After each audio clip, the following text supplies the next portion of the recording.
Morning, it's Mark again. I am back at it this morning by myself today. It's even colder today than it was the last couple of days. Dad decided, he was like, yeah, it's just too cold for me today. And that's fine. He is really antsy for spring, so he can get back to the golf course. That's kind of his thing. He sits on a mower most days and is just thrilled with that. It's a good job for him and he likes doing it. But he's ready for spring. I'm ready for spring. I'm tired of being cold. So, but we're here. We're working. We're going to see what we can get done, and then we'll go from there. So welcome aboard.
Okay, so I'm just pulling lab off the wall, nothing big, whatever, just doing it.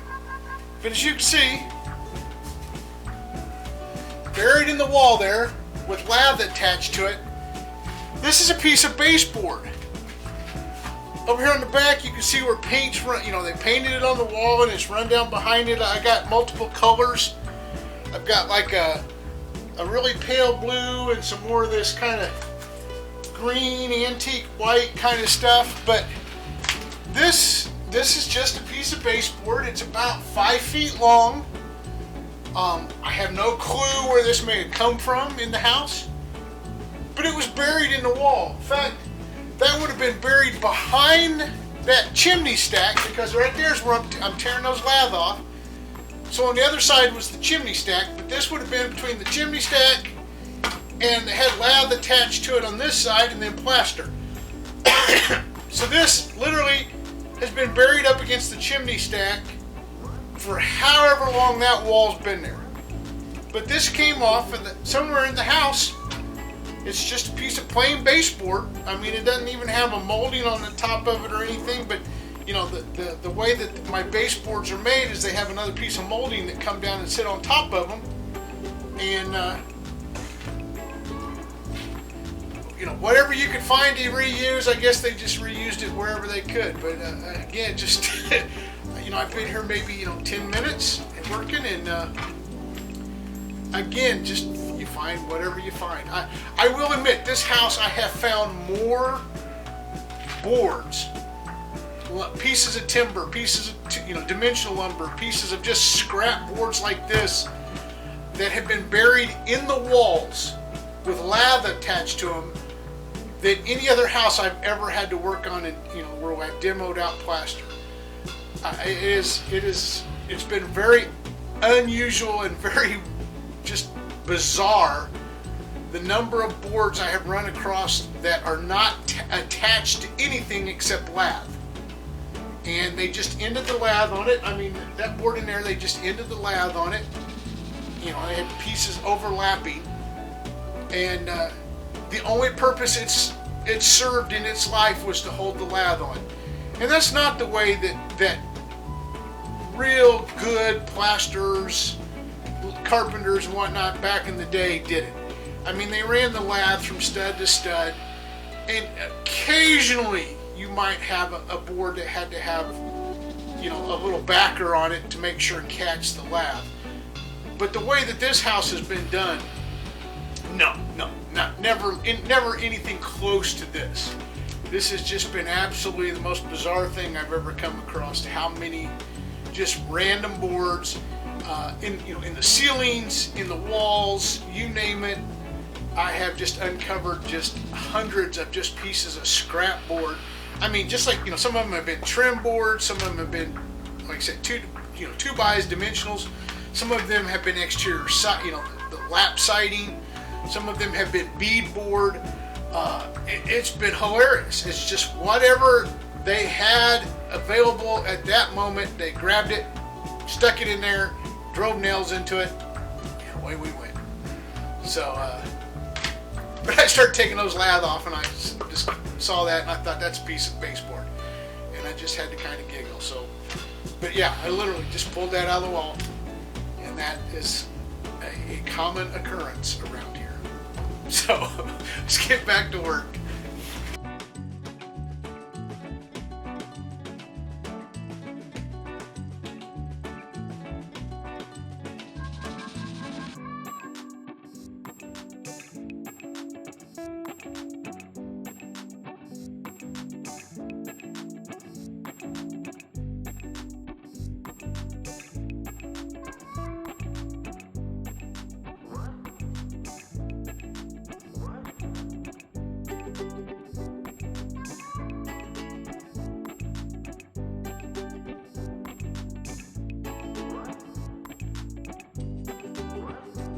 Well, that's probably going to do it for me today. I am beat. Plus, I'm cold. You get in here and you get to working, and you get working just enough to warm up, and you get a little bit of sweat, down your back, and then you slow down a little bit, and that little bit of sweat gets real cold. So I'm kind of at my limit for today. I wanted to kind of show you a little bit of what I got done. I talked about the fire. Well, have a look at the back of these.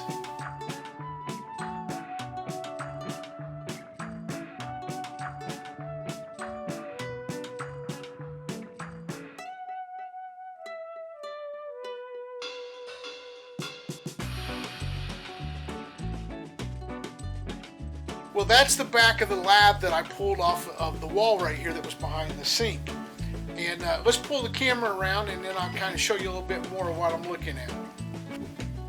All right, if we look real carefully, right down here at the bottom of this joist, or this stud that's in the wall here, you can see that is pretty well.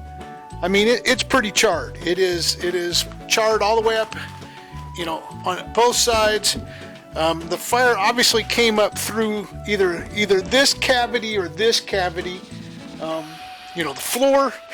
floor's mostly gone.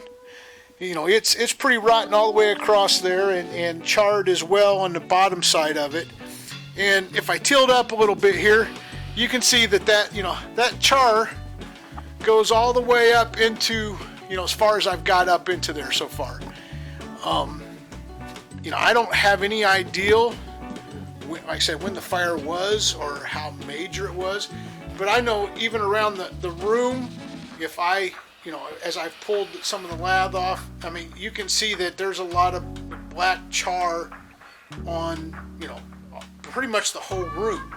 Now, maybe not over here by the stairway. I haven't, the basement steps, I haven't pulled that off there yet, but pretty much everything else around here has.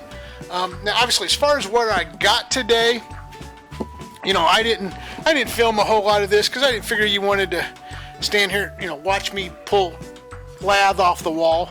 I got most of this, what was the cabinet space in here, I got most of it tore out.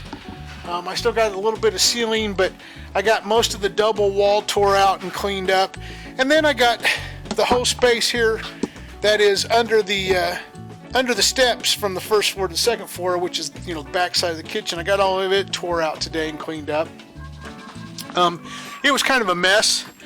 Again, a lot of rodent stuff. And it's funny. There was a little drop ceiling in that room there, in that little closet space under the steps. That, I mean, it'd been that way for a long time because it still had plaster, but they put a drop in it and then put the plaster in there. And apparently that was the trash bin for the carpenters, because when I pulled that ceiling out, all kinds, just hundreds of little cut-offs that were, pieces of trim. Moldings. some of the curved moldings, some of the moldings I had upstairs, pieces of quarter round, pieces of different trims. I mean, you could just tell there's a whole bunch of different styles of stuff. And apparently was their trash bin. I don't know. I have no clue. But when I pulled that ceiling down with all the other garbage and just nonsense that fell down out of it, there was all kinds of the trim and whatnot that fell out of it as well. Those pieces of trim, I mean. And it's just absolutely baffling how that became the trash collection spot for, I've had a lot of cutoffs, and that's exactly what it looked like. It looked like just hundreds of little cutoffs from when they had trimmed out the house from who knows when. But obviously it had lath up on it, so it was going to get plastered, and I guess they just decided, okay, that's a great place to throw all this stuff. Just absolutely baffling. But all in all, not a horrible day.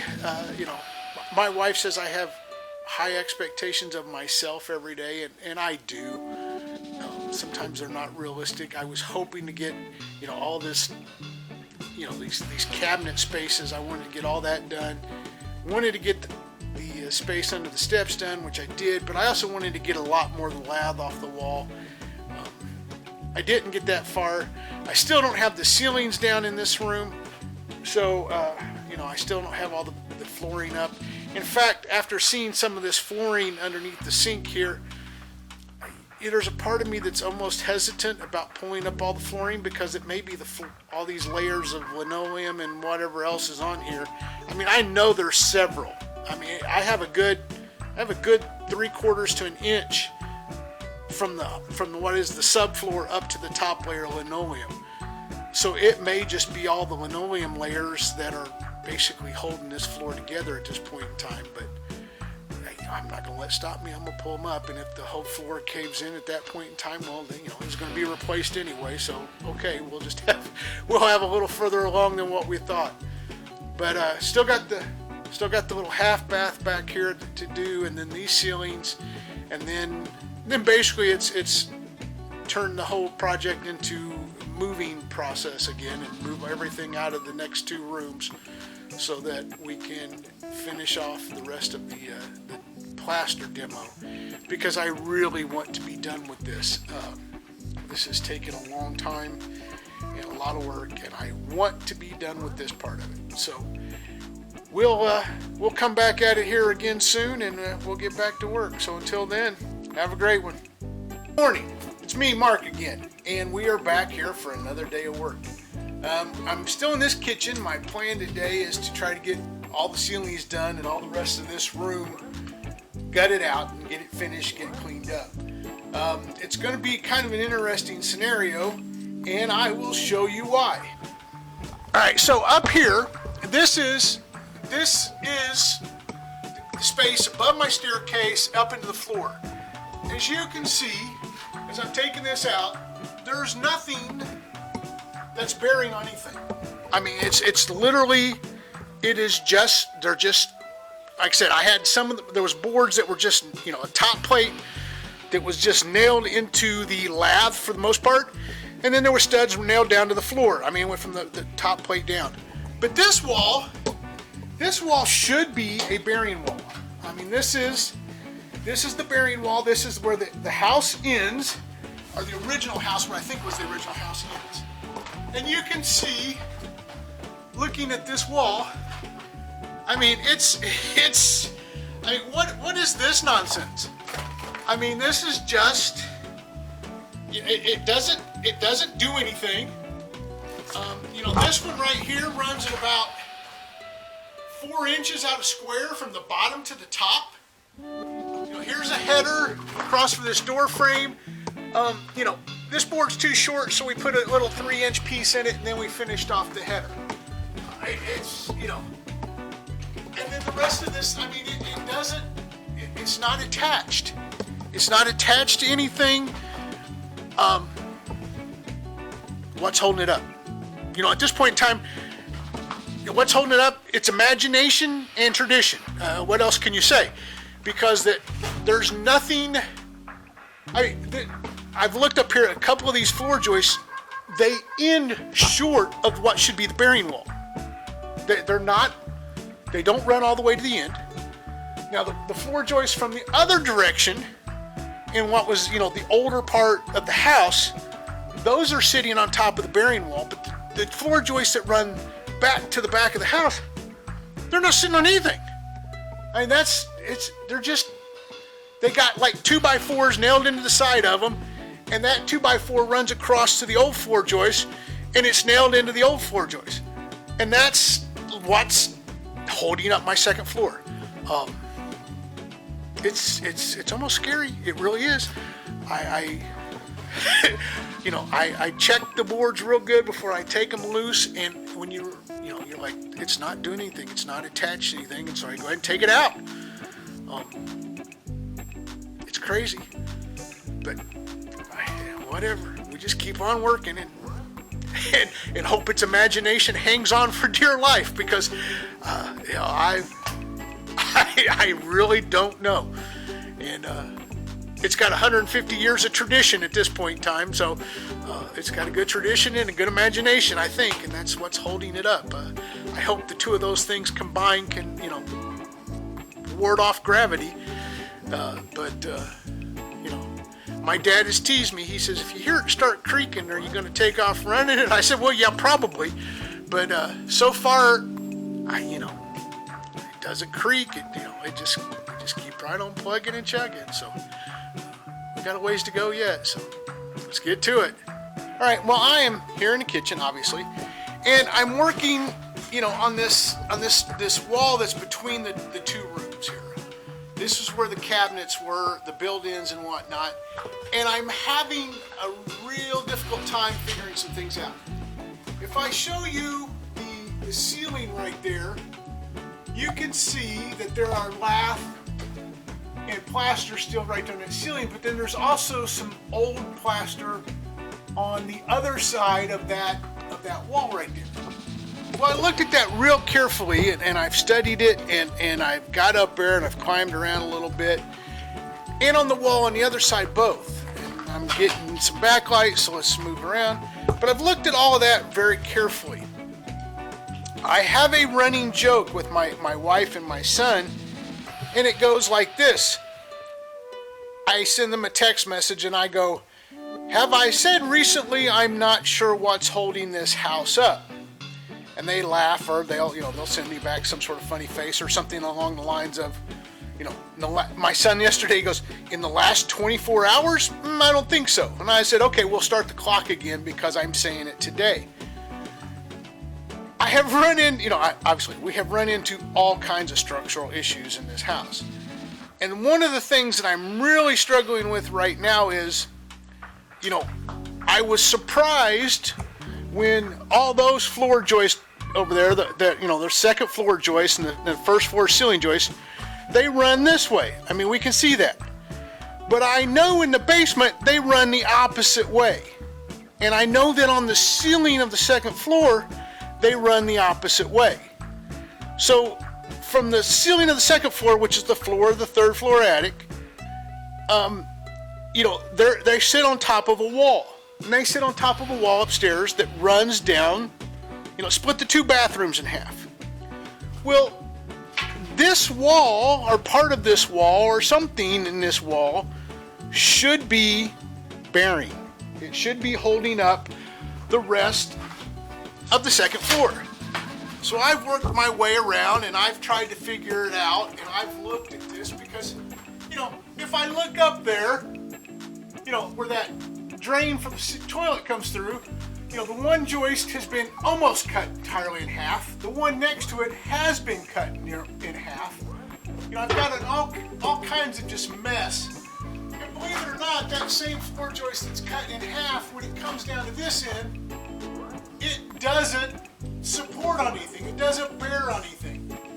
Now that board that you see that's on the flat there, that is just a 2x4 that has been nailed to the other board. it's not like it's part of a bearing wall. It's just a 2x4 that's been nailed to that floor joist.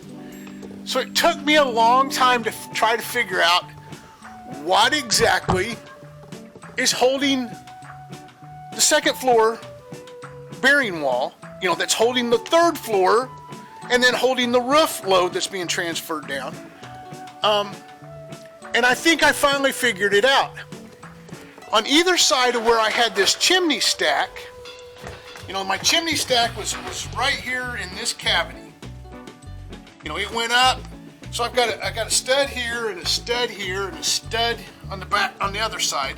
And those 4 studs, if I can get the camera to zoom in on that real good, at the top of those 4 studs,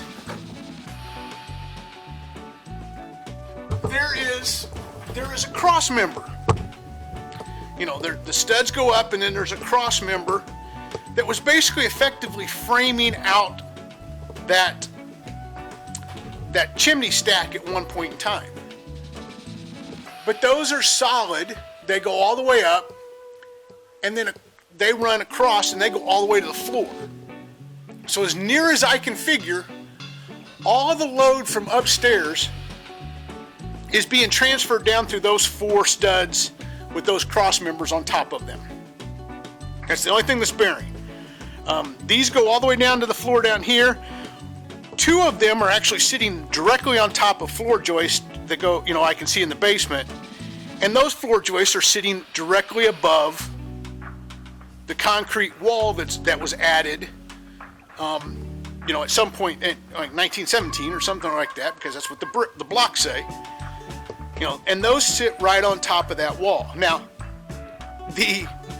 what I thought was the flue stack is not a flue stack. It's a pier. Those same two studs sit right at the edge of that pier. So I think I don't want to mess with those 4. I'm going to leave those 4 alone. Let's just say that. But everything else in this mess doesn't appear to be doing anything.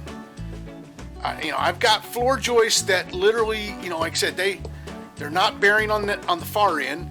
Down at this end, they're totally cut apart. The only thing that's holding them up is the floor, because they're not sitting on anything else. But I think those 4, I think that is what's holding up the second floor and potentially the third floor. So I'm gonna make sure to leave those 4. I mean, if I discover some more as I'm tearing this out today, then I'll tell you what I found. But I looked long and hard, and I studied this. I probably studied this for like an hour yesterday, just trying to figure out what was doing what I could take out, what I couldn't take out. I mean, some of it I've got to take out because the lath and the plaster run across the wall, the top of the wall again. I mean, I have seen this a lot in this house where somebody just builds a wall up to the plaster and, they just nail another plate on the top up there and stick studs under it, and, the plaster and all that, that's not bearing. Plaster can't be bearing. Plaster will disintegrate if you put it under pressure. It's like, it's sand and lime, and, it will eventually disintegrate. I mean, it's just like today. You're not allowed to put bearing. You can't put drywall up and then put bearing up underneath it. The gypsum will do the same thing. It's a code violation. You can't do that. So they've done a lot of that. There's been all kinds of that. We've seen that by almost every wall in this house. So part of that wall definitely was just added up over the plaster. Some of the rest of it, not so much, but again, it doesn't appear to be, as I've looked at it, some of the rest of it doesn't appear to be bearing at all because there's nothing there for it to bear on. So it's just the comedy of errors that, she's almost 150 years old and she's been standing here a long time, but I really don't know how, I have a ceiling joist upstairs in the second floor that if I go to one end, it's about that much short of the bearing wall. If If I go to the other end, it's about that much short of the bearing wall. I can go up there and I can wiggle it. I'm not sure what's holding it in place because it's not nailed at either end. It's not sitting on anything on either end. And I'm like, I'm not sure what holds this together, but I'm not going to take it out because it could be the magic that's holding the whole house up right now.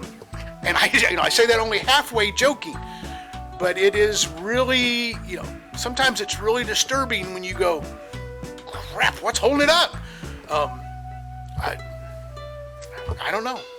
But anyway, we're going to get to work. We got a lot of, I made a mess yesterday and I didn't really get it cleaned up because I kind of stopped and started investigating and trying to figure things out. And, but I got that mess cleaned up and then I got a big mess to make and get it cleaned up today. And that's kind of my goal. It's, just is what it is. So let's get to work, all right?